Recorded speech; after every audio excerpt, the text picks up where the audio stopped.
Daily. Taste the Daily. Hyderabad లో మూసీ బీభత్సం చేసింది. మూసీ ఉధృతితో పరివాహక ప్రాంతాల్లో హైడ్రా సిబ్బంది రంగంలోకి దిగారు. హైడ్రా కమిషనర్ రంగనాథ్ డ్రోన్ల ద్వారా వరద పరిస్థితిని సమీక్షిస్తున్నారు.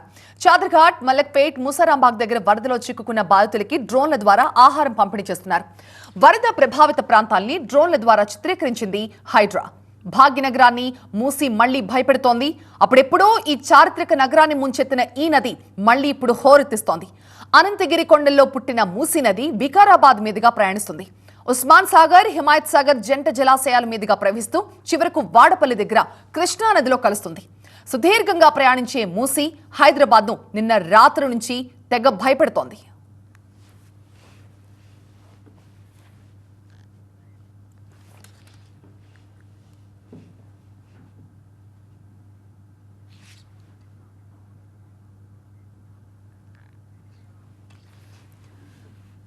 హైదరాబాద్ లో నిన్నటి నుంచి మూసీ చేస్తున్న బీభత్సం ఇది. ఆ డ్రోన్ షాట్స్ లో మనం చూడొచ్చు మూసీ ఎంత ఉగ్ర రూపాన్ని దాల్చిందో.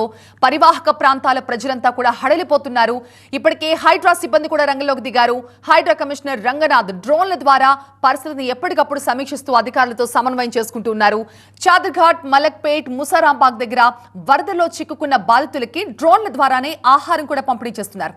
ఇక వరద ప్రభావిత ప్రాంతాల్ని డ్రోన్ల ద్వారా చిత్రీకరిస్తోంది హైడ్రా. భాగ్యనగరాన్ని మూసీ మళ్లీ భయపడుతోంది. అప్పుడెప్పుడో ఒకసారి చారిత్రక నగరాన్ని ముంచెత్తిన ఈ నది మళ్లీ ఇప్పుడు తన ఉగ్ర రూపాన్ని దాల్చుతోంది. అనంతగిరి కొండల్లో పుట్టిన మూసీ నది వికారాబాద్ మీదుగా ప్రయాణిస్తుంది. ఉస్మాన్ సాగర్, హిమాయత్ సాగర్ జంట జలాశయాల మీదుగా ప్రవహిస్తూ చివరికి వాడపల్లి దగ్గర కృష్ణా నదిలో కలుస్తుంది. సుదీర్ఘంగా ప్రయాణించే మూసీ హైదరాబాద్ని ఇప్పుడు కలవరపెడుతోంది.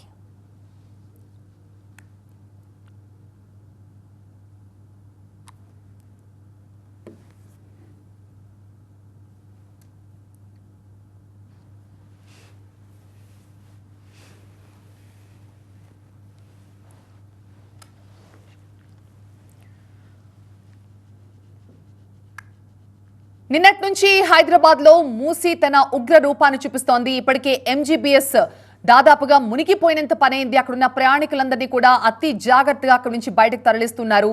మరోవైపు మూసీ పరివాహక ప్రాంతాల్లో ఏ మాత్రం ముందుగా అలర్ట్ చేయలేదు అధికారులు అని అక్కడి స్థానికులు మండిపడుతున్నారు. వ్యవస్థల పనితీరు సరిగ్గా లేదన్న ఆరోపణలు వ్యక్తమవుతున్న నేపథ్యంలో హైడ్రా అయితే అధికారులు రంగంలోకి దిగారు. మూసీ పరివాహక ప్రాంతాల్లో పరిస్థితి ఎలా ఉందో డ్రోన్ల ద్వారా హైడ్రా కమిషనర్ రంగనాథ్ ఎప్పటికప్పుడు పర్యవేక్షిస్తూ అధికారులతో సమన్వయం చేస్తూ ఉన్నారు. మూసీ పరివాహక ప్రాంతాల ప్రజలనైతే ఇప్పుడు అలర్ట్ చేస్తున్నారు. భాగ్యనగరంలో ఎప్పుడో ఒకసారి ముంచేసిన మూసీ ఆ తర్వాత అనేక సార్లు తన ఉగ్ర రూపాన్ని చూపించినా కూడా ఈ స్థాయిలో ఎప్పుడు కూడా ఇంత వరద ఇలా ఎంజీబీఎస్ లోకి వచ్చిన దాఖలాలు ఎప్పుడు లేవు. 30 ఏళ్లలో ఎప్పుడూ కూడా ఇలాంటి పరిస్థితి ఎంజీబీఎస్ దగ్గర చూడలేదు. కానీ వాళ్ళ పూర్తిగా ఎంజీబీఎస్ మొత్తం కూడా మూసీలో మునిగిపోయిందా అన్న స్థాయిలో అక్కడికి వరద ప్రవహిస్తోంది. మరోవైపు మూసీ పరివాహక ప్రాంతాల్లో కూడా ఎలాంటి అలర్ట్ మెసేజ్లు కూడా మాకు రాలేదని స్థానికులు చెప్తూ ఉన్నారు. మరోవైపు అధికారులైతే మేము ఎప్పటికప్పుడు పరిస్థితిని సమీక్షిస్తున్నాం, డ్రోన్ల ద్వారా అసలు పరిస్థితి ఎలా ఉందో కూడా ఎప్పటికప్పుడు అధ్యయనం చేస్తున్నామని అటు అధికారులు చెప్తున్నారు.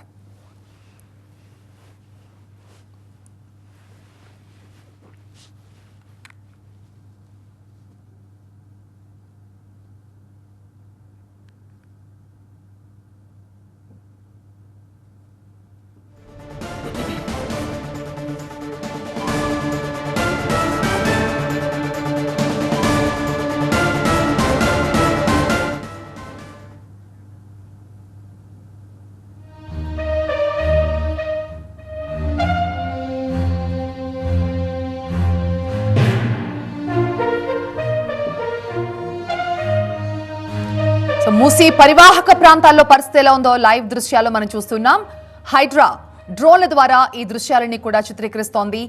ఈ డ్రోన్ విజువల్స్ ద్వారా అసలు పరిస్థితి ఎలా ఉంది, మూసీ ఎంత ఉగ్ర రూపాన్ని దాల్చింది, పరివాహక ప్రాంతాల్లో పరిస్థితి ఎలా ఉంది అనే విషయాన్ని అధికారులు సమన్వయం చేసుకుంటూ ఆయా ప్రాంతాల్లో ప్రజలను కూడా అలర్ట్ చేస్తూ ఉన్నారు. అండ్ పరివాహక ప్రాంత ప్రజలతో హైడ్రా కమిషనర్ రంగనాథ్ అక్కడ స్థానికులతో మాట్లాడుతున్న దృశ్యాలు కూడా ప్రస్తుతం మనం చూస్తున్నాం. ఈ వరదల్లో చిక్కుకున్న వాళ్ళకి డ్రోన్ల సహాయంతోనే ఆహారాన్ని కూడా పంపిణీ చేశారు. భాగ్యనగరాన్ని మళ్లీ భయపెడుతోంది మూసీ. ఎప్పుడో గతంలో ఒకసారి నగరాన్ని ముంచేసిన మూసీ మళ్లీ ఆ స్థాయిలో తన ఉగ్ర రూపాన్ని చూపిస్తుంది. మనం చూడొచ్చు, ఆ డ్రోన్ల ద్వారానే వరదల్లో చిక్కుకుపోయిన వారికి ఆహార పదార్థాలు అందిస్తున్న దృశ్యాలు మనం చూస్తున్నాం. అలాగే పరివాహక ప్రాంతాల్లో అసలు పరిస్థితి ఎలా ఉందో పూర్తి స్థాయిలో అధ్యయనం చేసేందుకు డ్రోన్ల ద్వారా హైడ్రా కమిషనర్ రంగనాథ్ ఎప్పటికప్పుడు పరిస్థితిని పర్యవేక్షిస్తున్నారు. మరోవైపు ఆయా ప్రాంతాల్లో చిక్కుకుపోయిన వారికి 2 రోజులుగా ఆహారం లేకపోవడంతో ఇలా డ్రోన్ల సహాయంతో వారికి ఆహారం కూడా పంపిణీ చేశారు.